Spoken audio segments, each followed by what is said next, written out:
বিসমিল্লাহির রহমানির রহিম। পরম করুণাময় ও অসীম দয়ালু আল্লাহর নামে শুরু। ومن أحسن قولا ممن دعا إلى الله وعمل صالحا وقال إنني من المسلمين.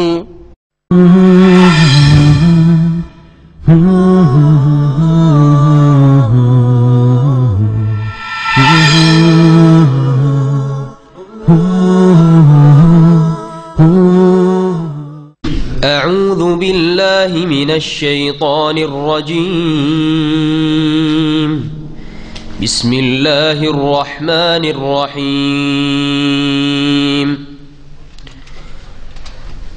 ألف لام را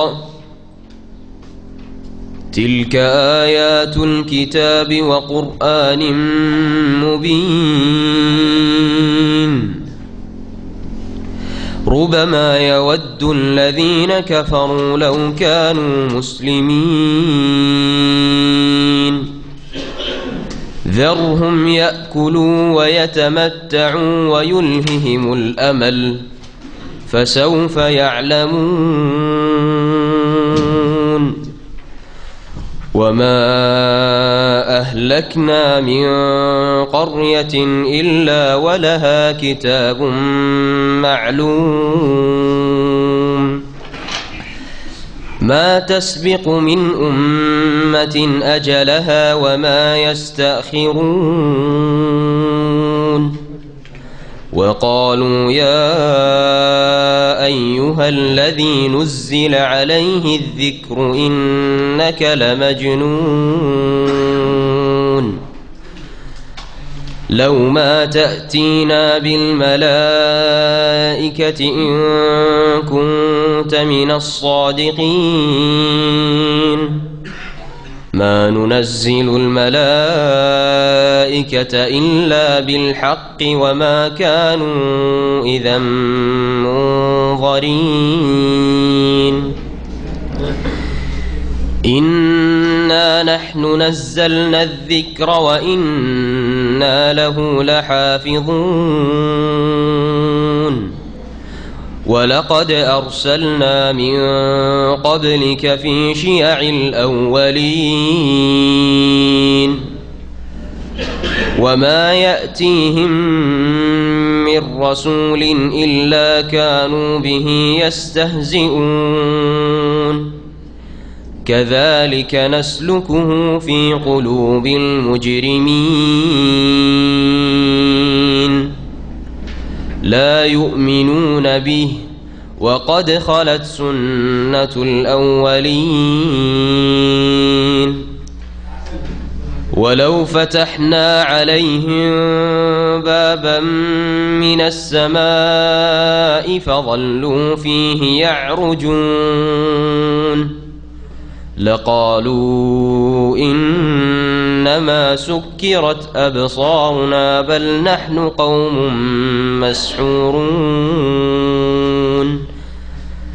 ولقد جعلنا في السماء بروجا وزيناها للناظرين.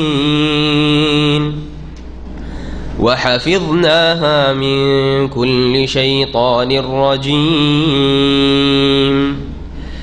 إلا من استرق السمع فأتبعه شهاب مبين.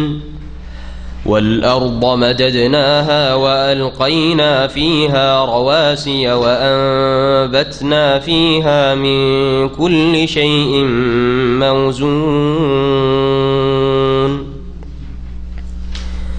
وجعلنا لكم فيها معايش ومن لستم له برازقين.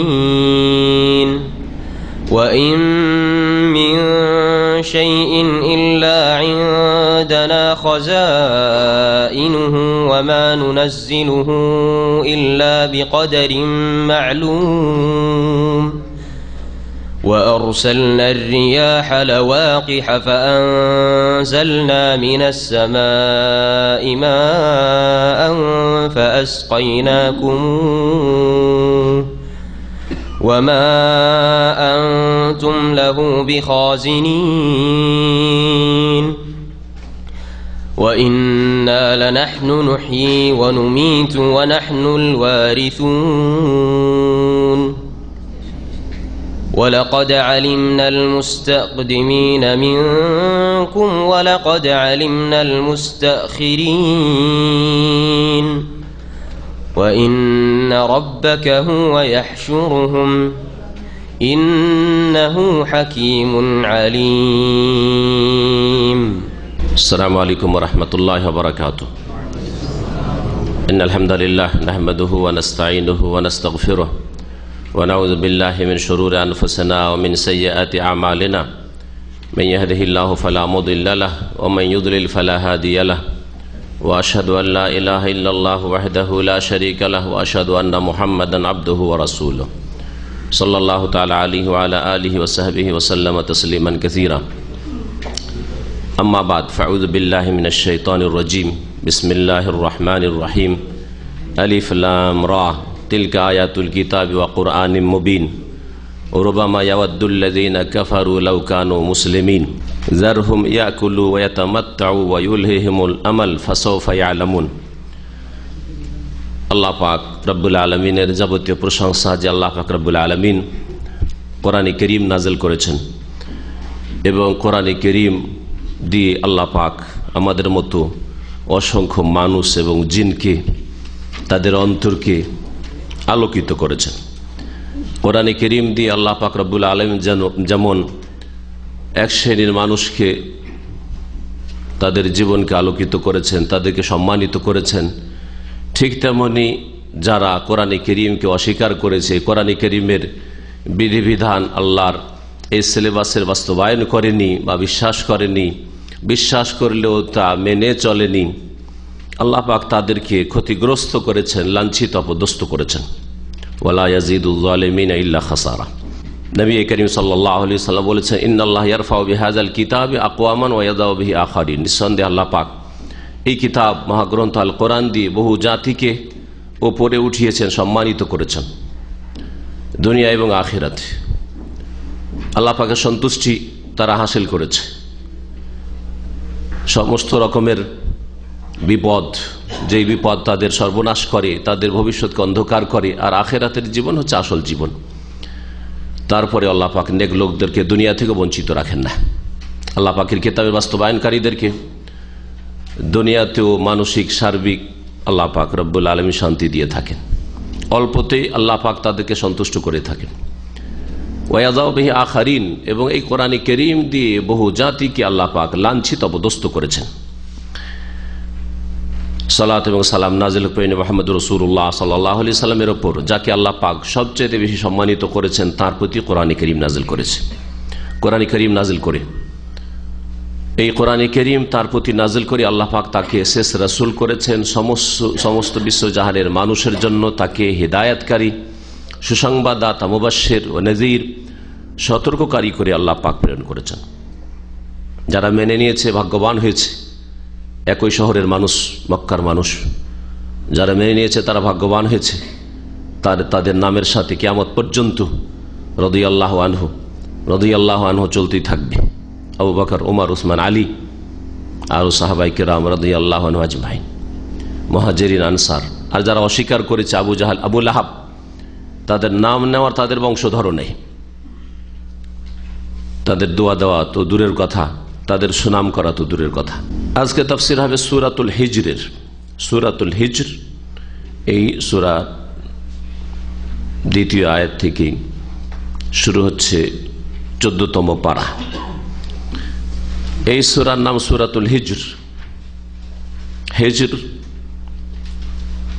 নামকরণ হয়েছে এই সূরার আয়াত নম্বর 80-তে আসহাবুল হিজরের কথা উল্লেখ করা হয়েছে। হিজরের অধিবাসী, হিজর এখানে বলা হয়েছে তাবুক এলাকার আল ওলা একটি শহর রয়েছে, তার আশেপাশে সামুদ জাতি প্রাচীন যুগে তাদের নবী আল্লাহ পাক প্রেরণ করেছিলেন সালেহ আলাইহিস সালামকে, তারা অস্বীকার করেছিল। তাদের জন্য আল্লাহ পাক মুজিজা নিদর্শন পাঠিয়েছিলেন। উষ্ট্রি নাকাতাল্লাহ ওয়া সুকিয়াহ, আল্লাহর উষ্ট্রির কথা আল্লাহ পাক উল্লেখ করেছেন। তারা অস্বীকার করেছিল, সে উষ্ট্রিকে জবাই করে দিয়েছিল এবং আল্লাহ পাকের অবাধ্য হয়েছিল, রাসূলের অবাধ্য হয়েছিল। আল্লাহ পাক ওই এলাকা, এই জাতিকে ধ্বংস করেছিলেন। ওদের কথা আলোচিত হয়েছে এই সূরায়। এই সূরা আয়াত নম্বর 80-তে ওয়ালাকাদ কাযযাবা আসহাবুল হিজরিল মুরসালিন, এই হিজর থেকে নামকরণ হয়েছে সূরা হিজর। এই হচ্ছে এক হিজর। আর এক হিজর বলা হয় হিজরে ইসমাইলকে, যার অপর নাম হচ্ছে হাতিম। হিজরে ইসমাইলকে জানেন? হিজরে ইসমাইল কোন জায়গাটিকে বলা হয়? কাবার 4টি কোণার নাম রয়েছে। একটি হচ্ছে রুকনে শামি, হিজরের হাতিমের একটা দিকে, আর একটা নাম হচ্ছে রুকনে ইরাকি। এই দিকটা ইব্রাহিম আলাইহিস সালামের বুনিয়াদের ওপর কায়েম নেই। ইব্রাহিম আলাইহিস সালামের যে বুনিয়াদে একটু কাবা বড় ছিল, এই হাতিমটাও তাতে শামিল ছিল। কুরাইশদের হালাল পয়সা যখন কমে যায় তখন ছোট করে দেয় এটাকে। ওই জায়গাটুকে কিছুটা উঁচা করে যে ঘেরা আছে, এটা হচ্ছে হাতিম। এর অপর নাম হচ্ছে হিজর বা হিজরে ইসমাইল। হিজর মানে বেড়া বা ঘেরা, হিজর মানে সুরক্ষিত স্থান। সূরা ফুরকান হিজরা মাহজুরা এই শব্দটি ব্যবহৃত হয়েছে। অপর দিকে দুটো কোণা রয়েছে ইয়ামানের দিকে। এই দুটোর একটিকে বলা হয় রুকনে ইয়ামানি, আর একটাও রুকনে ইয়ামানি, কিন্তু ওইখানে যেহেতু হাজরে আসওয়াদ আছে, হাজরে আসওয়াদে আসার আগে যে কোণাটি সেটা রুকনে ইয়ামানি বলা হয়, যেটা স্পর্শ করতে হয় সুন্নাত তওয়াফকারীদের জন্য, কিন্তু সেখানে চুমা দেওয়া সহি নয়, বিদআত।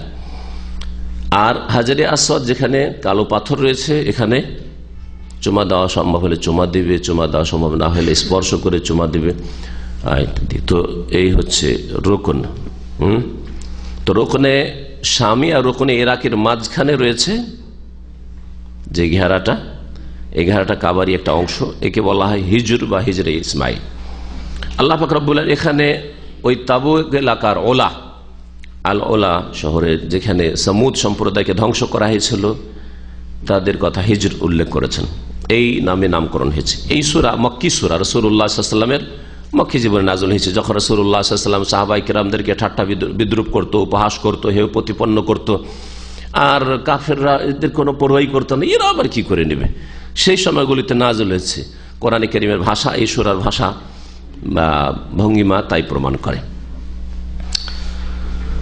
এই সূরার মূল বিষয়বস্তু হচ্ছে আকীদার বিষয়বস্তু, কারণ মক্কি জীবনে রাসূলুল্লাহ সাল্লাল্লাহু আলাইহি ওয়াসাল্লামের উপর আকীদা সম্পর্কীয় আয়াতগুলি নাযিল হয়েছে। আর ওর বাহ্যিক লক্ষণ হচ্ছে ছোট ছোট আয়াত, আয়াত খুব বড় লম্বা নাই।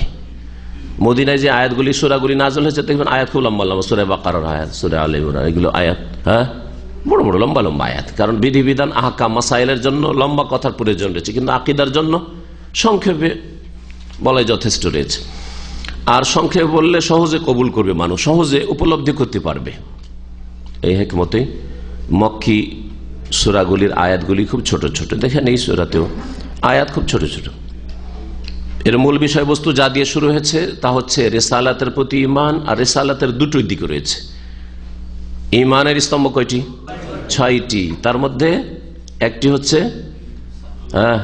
রাসূলগণের প্রতি ঈমান, আরেকটি হচ্ছে কিতাব সমূহের প্রতি ঈমান। তো রিসালার প্রতি ঈমান বললেই দুটো কি শামিল হয়ে যায়, কারণ রিসালাত মানে যাকে রাসূল বানানো হয়েছে, আর যাকে রাসূল বানানো হয়েছে তার কাছে আল্লাহর পক্ষ থেকে বাণী অবশ্যই ওহী এসছে। এই ওহীর নাম হচ্ছে ঈমান বিল কুতুব। এখানে কিতাবের কথা উল্লেখ করা হয়েছে, রাসূলুল্লাহ সাল্লাল্লাহু আলাইহি ওয়াসাল্লামের রিসালাতের কথা উল্লেখ করা হয়েছে। তাফসীর শুরু করি। আল্লাহ পাক ইরশাদ করছেন, বিসমিল্লাহির রহমানির রহিম, আলিফ লাম রা তিলকা আয়াতুল কিতাবি ওয়া কুরআনিম মুবিন। আলিফ লাম রা, আলিফ লাম মিম, হা মিম, এইরকম কাফ, নুন ওয়াল কালাম, একটি, দুটি অক্ষর, তিনটি, চারটি, পাঁচটি, সবচেয়ে বড় হচ্ছে কাফ, হা, ইয়া, আইন, সদ, তাই না? হা মিম, তারপরে আইন, সিন, কাফ আছে না? জি হ্যাঁ, এগুলিকে হরফে মুকাত্তাত মানে বিচ্ছিন্ন অক্ষর। কোরআনে কারীমের সূরাগুলির বিভিন্ন সূরা, সবগুলি সূরার নয়, বেশ কিছু সূরার শুরুতে আল্লাহ পাক রব্বুল নাযিল করেছেন এগুলির অর্থ রাসূলুল্লাহ সাল্লাল্লাহু আলাইহি ওয়াসাল্লাম বলেও দেননি নিজে থেকে, আর সাহাবীরা কেউ জিজ্ঞেস করেননি। এই জন্য এগুলির উদ্দেশ্য আল্লাহই ভালো জানেন। তবে এগুলির মাধ্যমে চ্যালেঞ্জ করা হয়েছে, এই কথাটি, এই বিষয়ে যে বলা হয়েছে, এটা সবচাইতে সহি কথা। আর এতে আর একটি জিনিস যেটা রয়েছে সেটা হচ্ছে যে সাধারণ ভাষায় যে মানুষ কথা বলে যে কোনো যুগের, সেই ভাষায় যদি আপনার কোনো কিছু বলেন তাহলে অত মনোযোগী হবে না। কিন্তু যেই ভাষা মানুষ রাত দিন বলে, সচরাচর যে ভাষাগুলি বলে, যে কথাগুলি বলে, যেভাবে ধরেন একটা জিনিসের বিজ্ঞাপন দিচ্ছেন, আর বিজ্ঞাপনে সাধারণ ওই আগের যুগে চলে আসছে 50 বছর 100 বছর থেকে বিজ্ঞাপন দেওয়ার তরিকা, ওই তরিকা যদি বিজ্ঞাপন দেন তো আকর্ষণ নেই। কিন্তু নতুন পদ্ধতিতে একটা কিছু যদি বলেন আকর্ষণ হবে। আজকাল রাস্তাঘাটে দেখবেন অ্যাডভার্টাইজগুলোতে, এতে নতুন নতুন পদ্ধতিতে সামান্য জিনিসের অ্যাডভার্টাইজ করছে, প্রচার করছে, কিন্তু এমন ভাবে করছে অসাধারণ ভাষা দিয়ে যাতে আকর্ষণ হয় মানুষের, সবাই যেন দেখে আরে কথাটা কি লিখছে। আর এতেই এক শ্রেণীর লোকেরা করছে কি, শুদ্ধ ভাষা দিয়ে লিখছে না, কারণ শুদ্ধ ভাষা অনেকে পড়তেও মজা লাগে না ওকে, তারপরে বুঝেও না, অনেক জাহেল আছে, আর বুঝলেও পড়তেও ভালো লাগে না, শুনতে ভালো লাগে না, আর শুদ্ধ ভাষার সাথে তাদের সম্পর্ক নেই। কিন্তু মাতৃভাষা মজা লাগে সবাইকে, আঞ্চলিক ভাষা সবাইকে মজা লাগে, তাই না? আপনাদেরকে মজা লাগে, আপন আপন অঞ্চলের ভাষা এত মজা লাগে যে মায়ের সাথে, খালার সাথে, বাপের সাথে ওই ভাষা দিয়ে কথা বলবেন, ঠিক না? তো এরা মাতৃভাষা দিয়ে কেউ কেউ বিজ্ঞাপন দেওয়া শুরু করেছে, কারণ ওতে আকর্ষণ রয়েছে। আরে কি লিখেছে দেখো, আরবি নয় এটা, মানে মাতৃভাষা, শুদ্ধ আরবি নয়। তো আরবরা এইরকম বিচ্ছিন্ন অক্ষর তাদের কাছে অজানা ছিল বাকভঙ্গিমাতে। আল্লাহ পাক নাযিল করলেন আলিফ লাম মিম, আলিফ লাম রা এর মাধ্যমে সচেতন হচ্ছে কাফের, অমুসলিম কাফের মক্কার লোকের। আরে মোহাম্মদ কি বলে, মোহাম্মদ কি শোনায়, আলিফ লাম মিম কাফ কাফ আয়া আইন সদ, আরে কি বলে। যখন একটু সজাগ হলো, সচেতন হলো, তখন আল্লাহ পাকের কথাগুলি, তৌহিদের কথা, রিসালাতের কথা, আখিরাতের কথা, ইমানের কথা, আহকামের কথা, মাসাইলের কথা পেশ করা হচ্ছে যাতে মনোযোগী হয়। আল্লাহ পাক রব্বুল বলছেন আলিফ লাম রা। আর চ্যালেঞ্জ হচ্ছে যে আলিফ থেকে ইয়া পর্যন্ত এই যে অক্ষরগুলি, তার মধ্যে আলিফ লাম রা, আলিফ লাম মিম, এগুলি তোমাদের কাছেও আছে। কোরআনে কারিমে এমন কোন অক্ষর অতিরিক্ত নেই যেই অক্ষরগুলি তোমরা ব্যবহার করতে পারো না। আছে কি? যে অক্ষরগুলি কাফেররা জানে আলিফ থেকে ইয়া পর্যন্ত, ওইগুলি দিয়ে কোরআনে কারিম আল্লাহ পাক রব্বুল আলামিন, কোরআনে কারিম আল্লাহ পাকের কালাম, আল্লাহ পাক নাযিল করেছেন। তাহলে তোমরা যদি কোরআনে কারিমকে বলো যে মানুষের রচিত, আল্লাহ নাযিল করেননি, আল্লাহর কালাম নয়, আল্লাহর ওহী নয়, তাহলে এইরকম বাক্য তৈরি করে তোমরা নিয়ে আসো, তাও তো পারছো না। চ্যালেঞ্জে তারা সামনে মোকাবেলা করার জন্য প্রস্তুত হতে পারে নাই। আল্লাহ পাক বলছেন তিলকা আয়াতুল কিতাব, এগুলি হচ্ছে যেগুলি বর্ণনা করা হবে, এগুলি হচ্ছে মহাগ্রন্থের আয়াত, বহুবচন আয়াত, আয়াতনের বহুবচন হচ্ছে আয়াত, মহাগ্রন্থের আয়াত। ও কোরআনি মুবিন, এবং সুস্পষ্ট আল কোরআনের, সুস্পষ্ট কোরআনের কি আয়াত সমূহ, এগুলি হচ্ছে মহাগ্রন্থের আয়াত সমূহ এবং সুস্পষ্ট কোরআনের আয়াত সমূহ। এখানে আল কিতাব আর কোরআনে মুবিন দুটো একই জিনিস না দুটো আলাদা আলাদা জিনিস? একই জিনিসকে বোঝানো হয়েছে না দুটো পৃথক পৃথক জিনিসকে বোঝানো হয়েছে? একই জিনিসকে বোঝানো হয়েছে। তাহলে বোঝা গেল যে মানে এবং, কোরআন মানে এবং, ওয়া দিয়ে আতফ করলে পরস্পর বিপরীত হয় না, বিরোধী হয় না, যে আগের যেটা বলা হয়েছে সেটা হবে না, এটা সব সময় হয় না। বুঝা গেছে? যেটাই হচ্ছে আল কিতাব মহাগ্রন্থ, সেটাই হচ্ছে কোরআনে মুবিন, সুস্পষ্ট কোরআন, স্পষ্টকারী কোরআন, হক এবং বাতিলের রাস্তাকে স্পষ্ট করেছে। শুধু সুস্পষ্ট না, স্পষ্টকারী। মুবিন আল্লাহ বলেছেন, বাইয়িন বলেননি। বাইয়িন মানে স্পষ্ট, নিজেই স্পষ্ট, আর মুবিন মানে যে নিজেও স্পষ্ট আর অন্যকে স্পষ্ট ভাবে বুঝাতে পারে, জানিয়ে দিতে পারে, জ্ঞান দিতে পারে। এখানে যেটাই কিতাব মহাগ্রন্থ সেটাই হচ্ছে কোরআনে মুবিন। এইরকমই তো আয়াত রয়েছে, কাদ জাআকুম মিনাল্লাহি নূরুন ওয়া কিতাবুম মুবিন, আল্লাহ পাকের পক্ষ থেকে কাদ জাআকুম, তোমাদের কাছে নিঃসন্দেহে আগমন করেছে, এসে গেছে, মিনাল্লাহ, আল্লাহর পক্ষ থেকে, নূরুন, নূর এসেছে, ও কিতাব মুবিন, এবং স্পষ্টকারী কিতাব এসছে, তাই না? তাহলে এইখানে কি এই কায়দাটি চলবে না, এই নীতিটা চলবে না যে যেটাই নূর সেটাই হচ্ছে কিতাব? চলবে কিনা? তাহলে বোঝা, এই বহু মুফাসসিরগণ এটাই বলেছেন যে যেটা হচ্ছে কিতাবে মুবিন সেটা হচ্ছে নূর, মানে এখানে আল কোরআনকে কি বলা হয়েছে? নূর বলা হয়েছে। এটা হচ্ছে একটি তাফসীর। সুতরাং বিদআতপন্থীদের শব্দ দিয়েও, শব্দ দিয়ে, এই নূর দিয়েও এই দলিল পেশ করা যে নবী নূরের, নূর আগমন করেছেন মানে নবী নূরের, এটাও তাদের সাব্যস্ত হয় না। তারপরে যদি নূর মানে ধৈর্যও দ্বিতীয় তাফসীর যে নূর মানে নবী, এখানে বোঝানো হয়েছে কাদ জাকুম মিনাল্লাহি নূর, আল্লাহর পক্ষ থেকে নূর এসেছে মানে নবী এসেছেন। ও কিতাব মুবিন, এবং স্পষ্ট কিতাব এসেছে। নূর মানে নবী, আর কিতাব মুবিন মানে কোরআনে কারীম।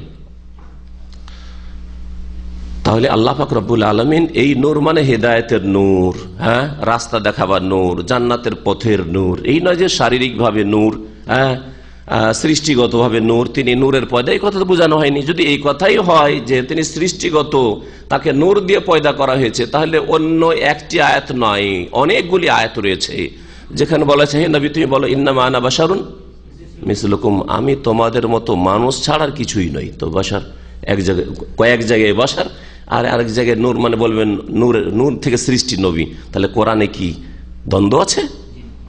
না আল্লাহ ভুলে গেছেন? এক জায়গায় এক কথা, আরেক জায়গায় আরেক কথা, না জেনে শুনে আল্লাহ পাক রব্বুল আলামিন এইরকম পরস্পর বিরোধী কথা নিজের কিতাবে নাযিল করেছেন? এটা অসম্ভব, দুটোই অসম্ভব, তাই না? আল্লাহ পাক রব্বুল আলামিন আরেকটি আয়াতে কোরআনে কারীমকে নূর বলেছেন। কোরআনে কারীমকে কি বলেছেন?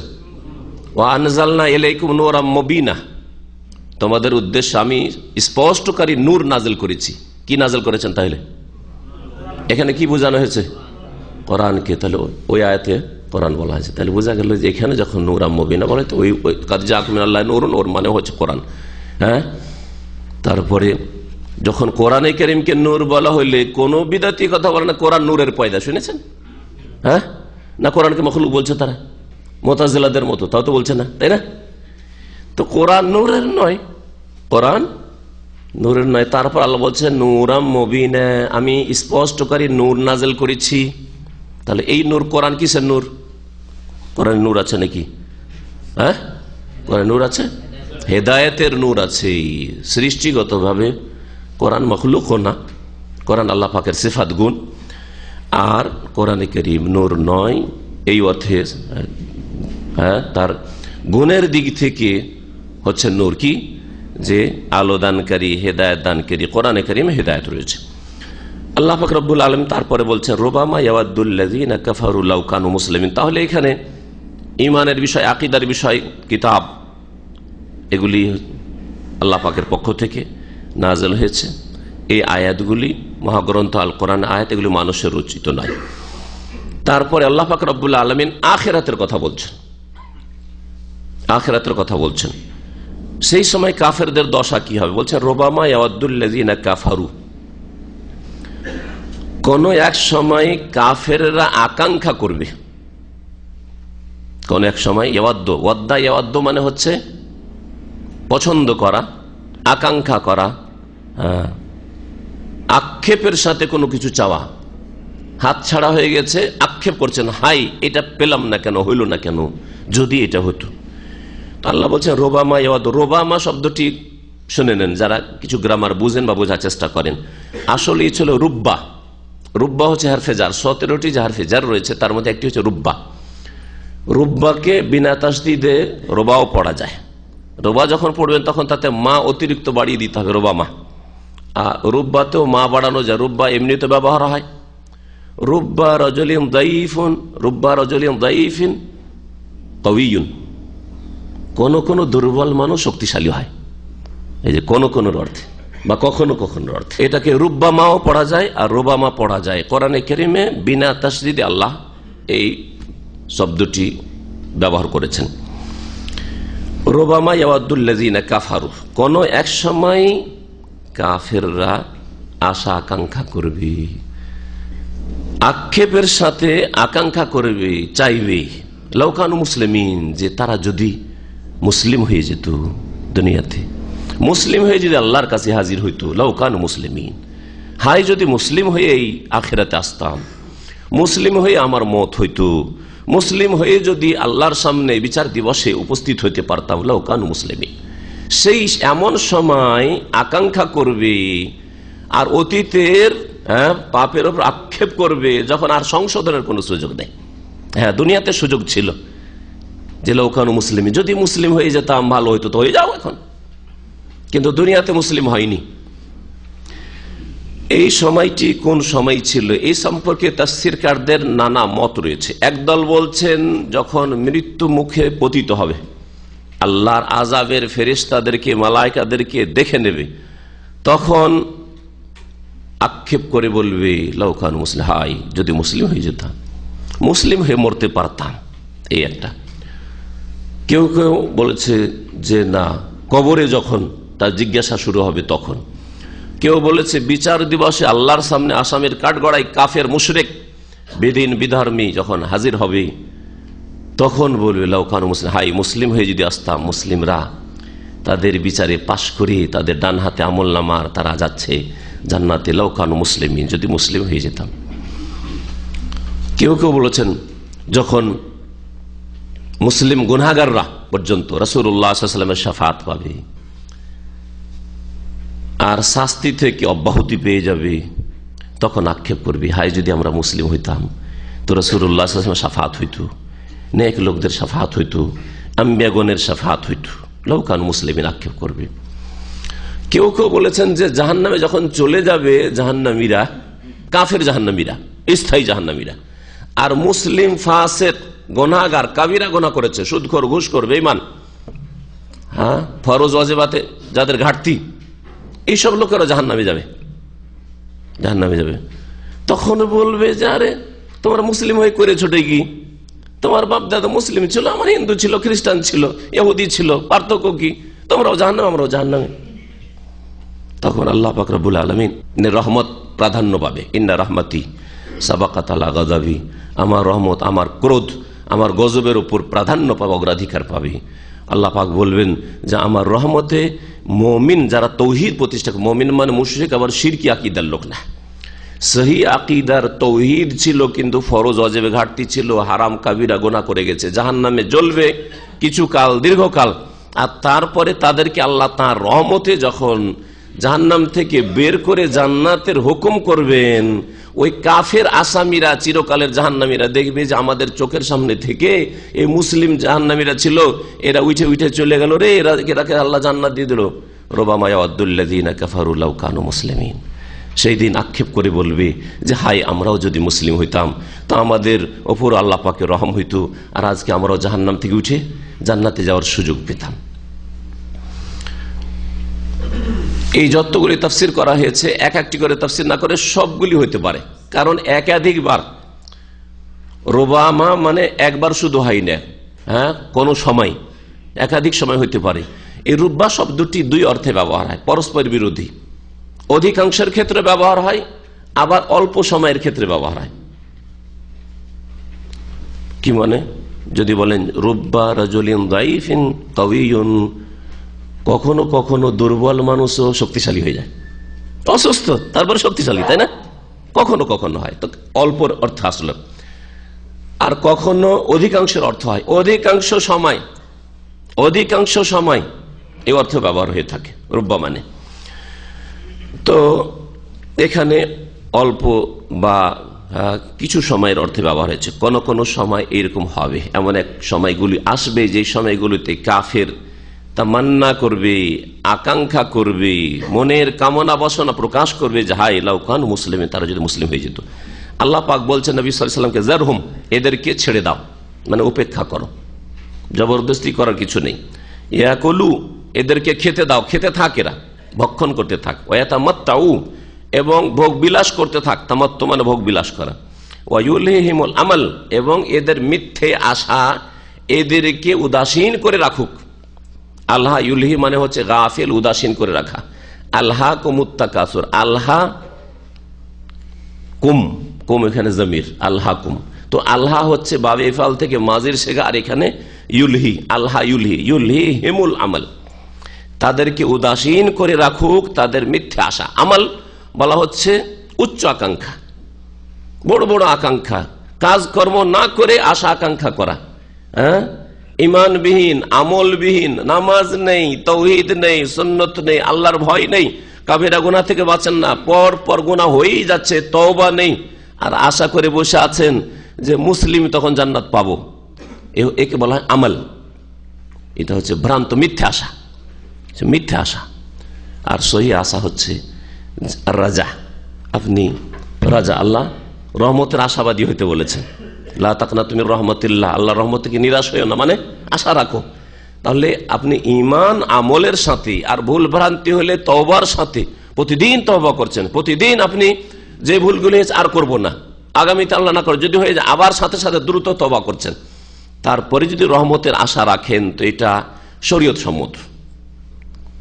কিন্তু বিনা ইমানে বিনা আমলে আর পাপ থেকে বাঁচছেন না, গুনার উপর গুনার বোঝা চাপতে আছে, আর আশা করছেন একে আমল বলা হয়। আল্লাহ পাক বলছেন ফাসাউফা ইয়ালামুন, তারা অচিরেই জানতে পারবে, তারা শীঘ্রই জানতে পারবে।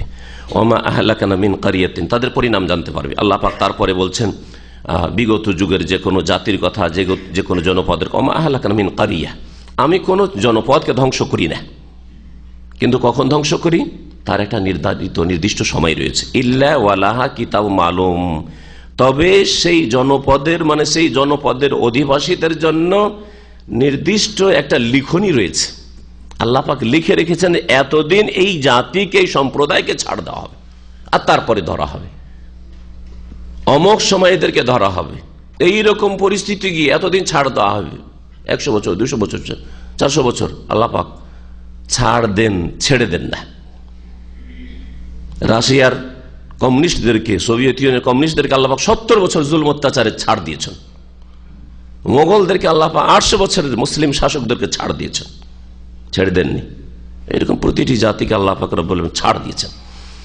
কাফের মুশরিকদেরকে, মক্কার মুশরিক কাফেরদেরকে 300 বছর আল্লাহ ছাড় দিয়েছেন, 300 বছর আর শিরক করতে থেকেছে। রাসূলুল্লাহ সাল্লাল্লাহু আলাইহি ওয়াসাল্লাম আগমনের সাথে আর মক্কা বিজয়ের সাথে, বদর ওহুদ, তারপর মক্কা বিজয়ের সাথে এদের সর্বনাশ হয়েছে। যে কোনো জাতির জন্য কিতাবুন মালুম, নির্দিষ্ট লিখনি রয়েছে। মা তাসবিকু মিন উম্মাতিন আজালাহা মা ইস্তাখির, আল্লাহ পাক বলছেন কোন জাতি তাদের নির্ধারিত সময়কে অগ্র পশ্চাৎ করতে পারবে না। তাসবিকু সাবাকা ইয়াসবিকু, কোন জাতি তাদের নির্ধারিত সময়ের সময়কে ত্বরান্বিত করতে পারবে না, তাসবিকু এগিয়েও দিতে পারবে না যে আমি থাকবো না, ওমা ইস্তাখিরুন, আর তাকে পিছিয়েও দিতে পারবে না। যখন আল্লাহ পাকের নির্ধারিত সময় চলে আসবে, ব্যক্তি সম্পর্কে হোক অথবা সমাজ সম্পর্কে হোক, পরিবার সম্পর্কে হোক, জাতি সম্পর্কে হোক। ওয়াকালু, কাফের মুশরিকরা রাসূলুল্লাহ সাল্লাল্লাহু আলাইহি ওয়াসাল্লামকে ঠাট্টা বিদ্রূপ করে বলতে, ইয়া আইয়ুহাল্লাযী নুযিলা আলাইহি যিকরু, হে ওই ব্যক্তি, ও হে, ইয়া আইয়ুহাল্লাযী, এটা হচ্ছে বাকভঙ্গিমা কেমন, যেমন আমরা বাংলা বলতে ও হে, ঠাট্টার ছলে, ও হে ওই মানুষ, আল্লাযী নুযিলা আলাইহি যিকরু, যার উপর নাকি কোরআন নাযিল হচ্ছে। জিকির মানে এখানে কোরআন, উপদেশ। ওহে ওই ব্যক্তি যার উপর নাকি কোরআন নাযিল হচ্ছে, ইন্নাকা লামাজনুন, নিঃসন্দেহে তুমি পাগল, নিঃসন্দেহে তুমি একজন পাগল। রাসূলুল্লাহ সাল্লাল্লাহু আলাইহি ওয়াসাল্লামকে তারা পাগলও বলতো, আবার পরস্পর বিরোধী কথা, কবিও বলতো। আরে পাগল আবার কবি হইতে পারে নাকি? যেদিন কাজী নজরুল ইসলাম আমের অবস্থা খারাপ হয়েছে সেই দিন আর কাব্য রচনা করতে পারেনি, ঠিক না? তাহলে পাগল আবার কবি হইতে পারেনি, যতদিন পাগল ছিল না ততদিন কাব্য রচনা করেছে। পরস্পর বিরোধী কথা না। তারপরে গণক, সাহের, জাদুকর, জাদুকর কি করে হইতে পারে একজন পাগল? ও পাগলের তো কোনো সংকল্প নেই, তো কি করে জাদু করবে? আর কি করে গণকের মন্ত্রতন্ত্র করবে? সে তো তোর কোনো সংকল্পই নেই তার। এগুলো আসলে হেউ প্রতিপন্ন করার জন্য। আপনি যদি একা হন আর গ্রামের লোক আপনার সবাই বিরোধী হয়, 1 জন 2 জন 5 জন, আপনারা তো আপনাদেরকে প্রথম ঠাট্টা উপহাস করে আপনাকে কি করতে চায়, আপনি যে কাজটা করতে চান, বলতে চান, সেটা থেকে বিরত রাখতে চান। আপনি সহি আকীদার কথা বলেন আর সহি সুন্নাতের কথা বলেন, শিরক বিদআতের সম্পর্কে যদি আপনি কিছু বলেন যেগুলো শিরক, এগুলো বিদআত, তা আপনাকে পাগল বানিয়ে দিবে গ্রামের মানুষ। এটা হচ্ছে বদ চরিত্র মানুষদের চরিত্র। এটা হেও প্রতিপন্ন করে একে একে এমন পাগল বানিয়ে দাও যে আর লজ্জায় কিছু বলবে নাই, চুপ হয়ে যাবে। তো রাসূলুল্লাহ সাল্লাল্লাহু আলাইহি ওয়াসাল্লাম সাহাবায়ে কেরামকে এভাবে চুপ করাবার চেষ্টা করেছিল, এরা সব পাগলের দল। লাউমা তাতিনা বিল মালাইকাতি ইন কুনতুম মিনাস সাদিকিন, হে নবী তুমি যদি সত্যবাদী হও, সত্যবাদীদের অন্তর্ভুক্ত হও, তো লাউমা তাতিনা বিল মালাইকা, ফেরেশতাদেরকে কেন আমাদের কাছে নিয়ে আসছো না? যদি আসলেই তুমি রসুল হও তো আল্লাহর পক্ষ থেকে আল্লাহর ফেরেশতা পাঠিয়ে দিক, আর ফেরেশতা এসে বলুক যে এই মুহাম্মদ হচ্ছে রসুল। আল্লাহ পাক রব্বুল বলছেন মা নুনাজ্জিলুল মালাইকাতা ইল্লা বিল হক, যথাযথ কারণ ছাড়া আমি ফেরেশতাদেরকে নামাই না। বিশেষ অবস্থা ছাড়া, বিশেষ কারণ ছাড়া আল্লাহ ফেরেশতাদেরকে, মালাইকাদেরকে আকাশ থেকে মানুষের উদ্দেশ্যে নামান না। আল্লাহ পাক যেমন নামিয়েছেন ওহদে, হ্যাঁ নামিয়েছেন হুনাইনে, আল্লাহ পাক রব্বুল বিশেষ সময়। আল্লাহ পাক যেসব জাতিকে ধ্বংস করেছেন তখন ফেরেশতা পাঠিয়েছেন। লূত আলাইহিস সালামের জাতিকে ধ্বংস করার জন্য আল্লাহ পাক ফেরেশতা পাঠাচ্ছেন, ফেরেশতা মেহমান হয়ে ইব্রাহিম আলাইহিস সালামের বাড়িতে আসছে, আবার ওখান থেকে যাচ্ছেন লূত আলাইহিস সালামের এলাকায়।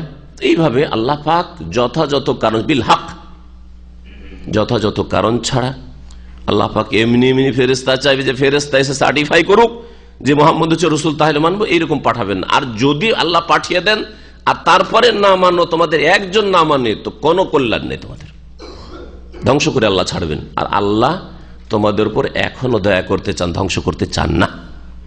আসলে এই কথা এখানে বলতে চেয়েছেন আল্লাহ। তাই বলছেন ওমা কানু ইযা মুনজিরুন, ওমা কানু ইযা মুনজারিন।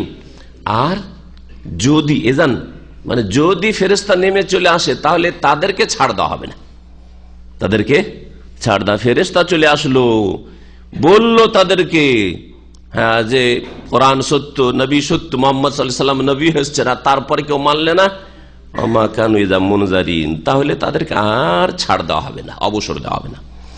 ইন্না নাহনু নাযালনা যিকরা ওয়া ইন্না লাহু লাহাফিজুন, সূরা হিজর আয়াত নম্বর 9। এই আয়াতে আল্লাহ পাক রব্বুল আলামিন কোরআনে কারীমের হেফাজতের, সংরক্ষণের নিজেই দায়িত্ব নিয়েছেন স্বয়ং। সারা বিশ্বের সমস্ত মুসলিম যদি কোরআন থেকে হাত উঠিয়ে নেয় যে আমরা কোরআনের হেফাজত করতে পারবো না, কোরআন ছাপাতে পারবো না, পড়তেও পারবো না, মুখস্থ করতে পারবো না, আল্লাহ হেফাজত করবেন। সারা বিশ্বের সমস্ত মুসলিম না, মুসলিম কাফের সবাই মিলে যদি কোরআনের শব্দে বিকৃতি ঘটাতে চায়, বাক্যে বিকৃতি ঘটাতে চায়, তো পারবে না, অসম্ভব। আল্লাহ পাক হেফাজতের দায়িত্ব দিয়েছেন। হেফাজত মানে শুধু কপির হেফাজতের না, হ্যাঁ শব্দের হেফাজতের আল্লাহ দায়িত্ব নিয়েছেন। কোন একটা শব্দে হেরফের রদ বদল করতে পারবে না। আচ্ছা, অর্থের বিকৃতি ঘটাবার বিদআতপন্থীরা, ধর্ম ব্যবসায়ীরা কোরআনের অপব্যাখ্যা করে অর্থের বিকৃতি ঘটিয়ে তাহরিফ করেছে, কিন্তু আল্লাহ পাক যুগে যুগে এমন আলেম ওলামা, আইম্মা ইসলাম আর মুহাদ্দিসিন আর গবেষক ওলামায়ে কেরাম আর হকপন্থীদেরকে আল্লাহ পাক পয়দা করেছেন, আলেমে দ্বীন পয়দা করেছেন, যে তাদের মুখোশ খুলে দিয়েছে যে কোন আয়াতের বিকৃতি ঘটাচ্ছে আর কোন আয়াতের অপব্যাখ্যা করছে, কোন আয়াত আল্লাহর তৌহিদের আয়াতকে দিয়ে শিরকের প্রচার করছে আর বিদআতের প্রচার করছে, আর এমন কিছুর প্রচার করছে যা রাসূলুল্লাহ সাল্লাল্লাহু আলাইহি ওয়াসাল্লাম ওইভাবে বা সাহাবায়ে কেরামরা ওইভাবে ব্যাখ্যা করেননি, আর তারা জানেনই এরকম ব্যাখ্যা। যেমন পীর মুরিদির ব্যবসা কোরআন থেকে, পীর ধরার অকাট্য দলিল কোরআন থেকে, আউযুবিল্লাহ আউযুবিল্লাহ। কোরআনের অর্থের বিকৃতি, শব্দের বিকৃতি ঘটাতে পারেনি।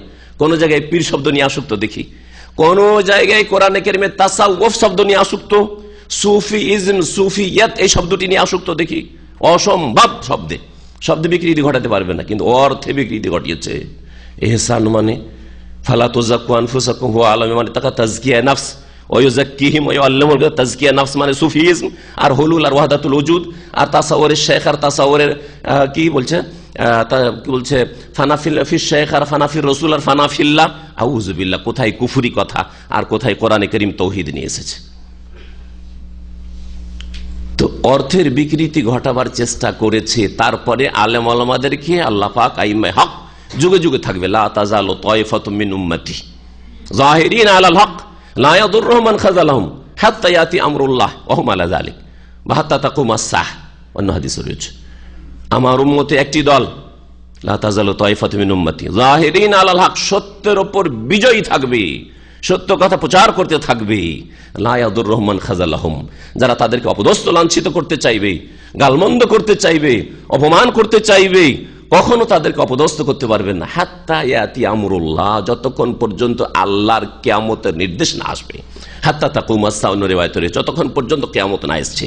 আর কিয়ামতের আগে কোরআন উঠে যাবে, দিন উঠে যাবে, লা ইয়াবকা মিনাল ইসলাম ইল্লা ইসমু, নাম শুধু থেকে যাবে, ততদিন পর্যন্ত আল্লাহ পাক রব্বুল আলামিন তার দ্বীনের হেফাজত করবেন। সহিহ আকীদার লোক অবশ্যই থাকবে, সারা পৃথিবীতে ছড়িয়ে ছিটিয়ে থাকবে, কিন্তু থাকবে। আপনার এলাকায় না থাকতে পারে কিন্তু অন্য এলাকায় থাকবে, আপনার দেশে যদি না থাকে অন্য কোনো দেশে থাকবে, অবশ্যই থাকবে, অবশ্যই থাকবে। আর হকপন্থীরা সবসময় তাদের সংখ্যা স্বল্প থাকে। কখনো আপনি মেজরিটিতে পাবেন না, কারণ আল্লাহ তো কোরআনে বলেছেন কালিলুম মিন ইবাদি শুকুর। আল্লাহ পাক রব্বুল আলামিন বলছেন ইন্না নাহনু নাযালনা যিকরা, নিঃসন্দেহে আমি উপদেশ নাযিল করেছি। আর যিকর আল কোরআনকে বোঝানো হয়েছে। অনেক তাফসীরকাররা বলছেন শুধু কোরআন না, যিকর উপদেশ, সুতরাং ওহীকে বোঝানো হয়েছে।